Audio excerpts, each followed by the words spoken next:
Hey, what's going on, guys? Leo. So let's go ahead and dive on in here. We have Eric Trump. Now, last time he made this call, it wasn't very good, but something tells me this time it'll be different. So Eric Trump came out saying that he's calling for 8,000 plus Ethereum right now. He's saying that that's where it should be priced at based on global M2 money supply. Now, we talk about this on the channel quite a bit, that global liquidity plays a lot to do with these types of assets, because whenever global liquidity is readily available for companies, it's easier for them to grow and expand. Now, we can come over here to Ted Pillow's tweet, which Eric Trump had actually tweeted out that he agrees with. So coming in here, you can see how the M2 money supply is increasing. Now, I don't believe this is global liquidity. This is just M2. Now, what happens is that the price of Bitcoin and Ethereum, they tend to track very closely to M2. This is going to be your money supply, which is a component of global liquidity, but is not global liquidity in its entirety. Global liquidity also includes like central bank policy, like interest rates and things like that. So what they're saying is that Ethereum has been lagging behind global liquidity, and they do expect that it is going to very quickly catch up, and that would put it around the $8,000 mark. Now, I actually have a theory as to what we might see. So if we look at the chart, and because there's a lot of people that still think that we are in this 4-year halving cycle, and that would put the cycle ending around September, October-ish of this year, basically the fall. But if we come over here, we take a look at Bitwise chief investment officer says the 4-year cycle is dead, replaced by a sustained boom driven by ETFs, institutions, and post-Genius Act flows. And I agree with this a lot because, people forget that this is the first time we have real institutional bid on Ethereum, on Bitcoin. And what we've seen in the past is we see these crypto booms that were fueled by the Bitcoin halving, which basically what would happen is, the Bitcoin halving, it would act like a spring. A lot of sell pressure from the miners would be taken off because they've got to sell for their fixed costs. And so the price of Bitcoin would react. And what we would see then is we would see Bitcoin rise, and then we would see the money from Bitcoin rotate out into Ethereum, into altcoins, and we get the alt season that everybody loves. Now, what I think is about to happen is that I think that, this is mass adoption. People talk about being on the S curve, that we're really low and, we're early adopters, and we are. But this is where mainstream adopts it. We have regulatory clarity coming in. We have the Genius Act that's already passed. And so you have to ask yourself, if up to this point it has just been retail speculation, retail traders, and maybe a few institutional type of buyers, kind of like a Michael Saylor type of thing, but we haven't really seen mass adoption. We don't see people paying for Starbucks with a stablecoin yet, but it is coming.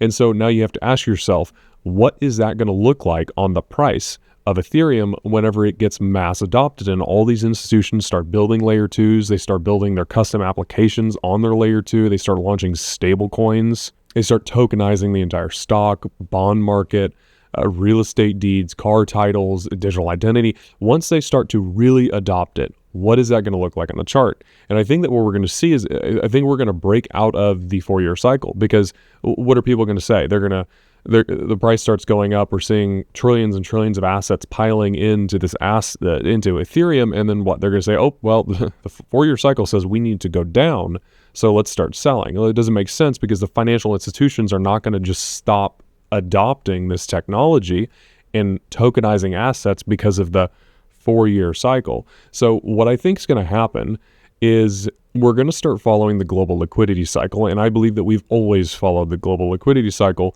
but we're also going to get a boost from this institutional adoption. We talked about global liquidity cycle in the prior video. I'm not going to get into that too much, but basically, if you haven't heard it before, interest rate cuts are coming, which makes money cheaper, which increases global liquidity, which increases the price of Ethereum and everything else. So what I think might happen, because I think there's a lot of people that still believe in the 4-year cycle, I wouldn't be surprised if we break out here very soon and we start to move higher, and we very quickly move up to the 7,000, maybe even 10,000 price by the end of the year. And I wouldn't be surprised if we saw a volatile pullback as people begin to think, oh, this is it, it's all over. And then the institutional bid kicks in again and it starts pushing higher.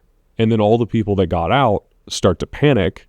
And in the early 2026, we're starting to make new all-time highs again. This isn't a solid prediction. I'm just saying that I wouldn't be surprised if something like this plays out, because then you're going to get everybody panicking. Oh my gosh, that wasn't the top, and now they're going to FOMO back in, and that institutional adoption, that institutional bid is just going to be there continually like water, just whittling away at a rock and pushing this thing higher. So moving on, we can take a look at the ETF flows for Ethereum, and I mean, they've been nothing less than stellar. Half of all the flows, it was like $4.5 billion worth of flows on the ETF have happened in the last, I believe it's 12 days, which is basically, that equals the entire amount of flows on Ethereum for the last 12 months. So really big deal here.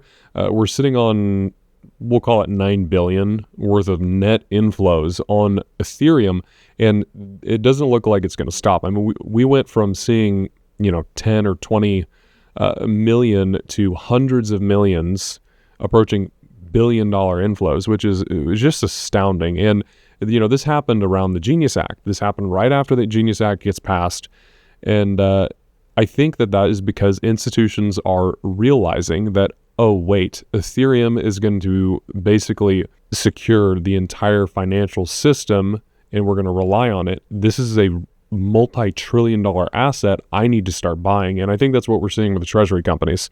So moving on, BlackRock, former head of digital asset strategy, Joseph Shalom, joins the East Treasury firm Sharplink Gaming SBET as co-CEO. So this is Joseph Lubin, co-founder of Ethereum Treasury company. So really interesting that we're seeing a BlackRock, former head of digital assets, move to this Ethereum Treasury company. I think this speaks volumes to the degree at which serious financial players are starting to move into the Ethereum space. JPMorgan says crypto stablecoins, I really wish they'd stop saying crypto and just say Ethereum already.